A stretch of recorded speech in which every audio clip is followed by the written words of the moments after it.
Hello friends, नए blog में आप लोग का स्वागत है। आज लाठी वाले बाबा महाभारत की कहानी सुनाने जा रहे हैं।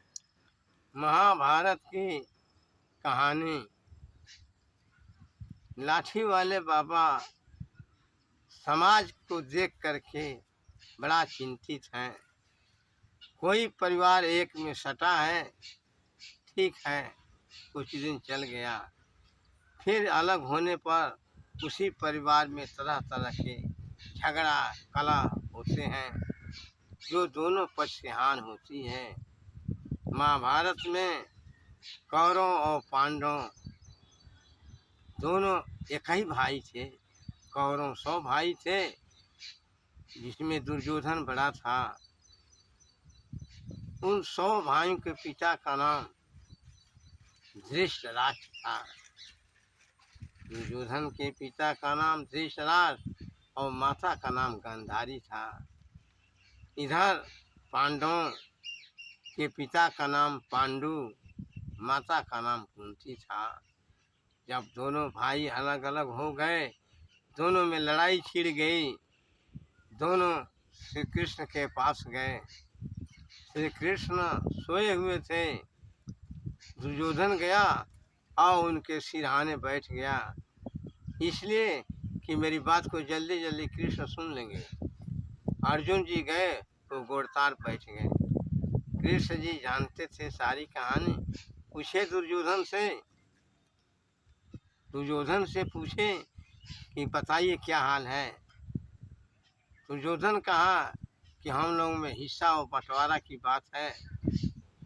मैं ऐसे नहीं दूंगा, सुई की नोक के बराबर बिना लड़ाई के मैं जमीन नहीं दूंगा। इधर अर्जुन जी से बोले कि बताइए क्या बात है। युधिष्ठिर महाराज बताए कि हम लोग चाहते हैं कि बिना लड़ाई के ही हमारी हिस्सा मिल जाए, लेकिन ये मानते नहीं हैं। दुर्योधन बोला कि नहीं, लड़ाई होकर रहेगी, बिना लड़ाई के जमीन नहीं दूंगा। कृष्ण बोले कि तब क्यों आप लोग चले हैं। दुर्योधन बोला कि मैं आपकी मदद चाहता हूँ। कृष्ण जी बोले कि तुम्हारी ओर अगर एक तरफ मेरी सेना रहेगी तो एक तरफ मैं अकेले रहूँगा। दुर्योधन समझा कि तो अकेले रहकर क्या करेंगे। उन्होंने कहा कि मुझे सेना चाहिए। सेना को दे दिए कृष्ण जी। युधिष्ठिर महाराज को कहे अर्जुन जी से कि मैं तुम्हारी मदद क्या करूँगा, तुम्हारा सारथी बनकर रथ हाँकूँगा। दोनों स्वीकार कर लिए। इसके बाद लड़ाई शुरू हो गई।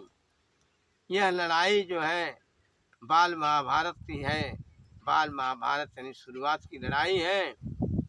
इसमें कृष्ण जी ने प्राविधान बनाया कि 18 दिन का समय रखा जाए और 18 दिन में ही महाभारत को समाप्त किया जाए।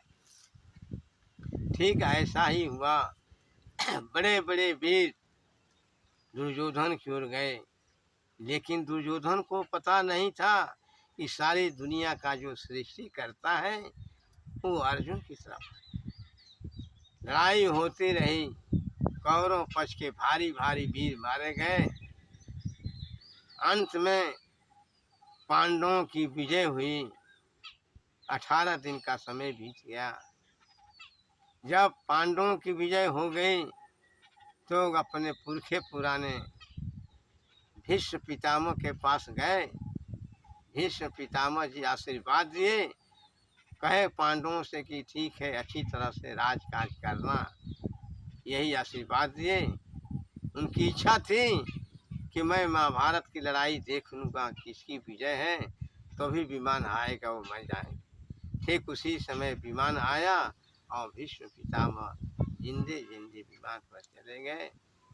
यही महाभारत की संक्षिप्त कहानी है। धन्यवाद। ठीक है फ्रेंड्स, लाइक और सब्सक्राइब जरूर करें और इस वीडियो को दूर तक पहुंचाएं और सपोर्ट करें। धन्यवाद।